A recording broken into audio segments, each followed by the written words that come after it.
Shalom Bapak Ibu Saudara semua yang dikasih Tuhan. Saya percaya kabarnya semuanya luar biasa, sukacita, diberkati Tuhan sepanjang hari ini. Khususnya mari saat malam hari ini kita mau bersekutu, kita mau bersatu hati, kita mau datang menghampiri mezbah Tuhan. Kita mau menyembah Dia karena Dia Allah yang sungguh baik. Amin. Atas hidup kita. Mari kita satukan hati, kita mau memuji Tuhan. Haleluya. Syakaralapa syakata karalapa takaralapa syikaralate karalapu takaralapa syakara takaralapa syakara takaralapu yaralapa takaralapa syakara takaralapa yarala enato karalamo syikita karalapu takaralapa syakara takaralapa takaralapu syikaralapu takaralapa takaralapu syakara takaralapa takaralapa syakara takaralapu yarala syikarala takarala syikaralapa. Yes Lord. Semua karena anugerah-Mu hari ini ada. Bukan karena kuatku, namun karena Roh-Mu. Bawa hatiku, penyembahanku, ku semakin berkurang, Yesus makin bertambah. Mengikut Yesus, itulah kesukaan hatiku. Ku lepas semua hakku untuk mengenal kehendaknya di hidupku. Mengiring Yesus, itulah kekuatan hidupku. Yakin anugerah-Nya mampu jadikanku hamba yang berkenan selalu.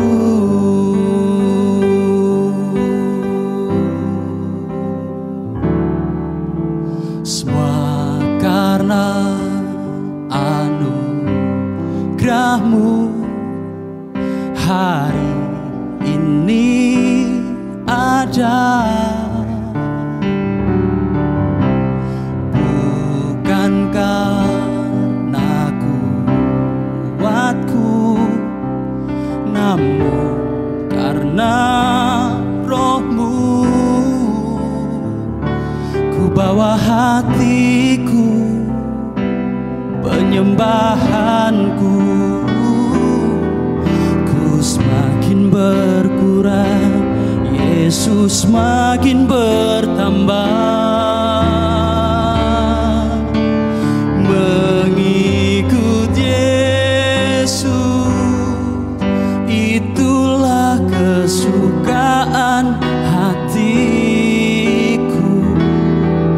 Ku lepas semua hakku untuk mengenal kehendaknya di hidupku.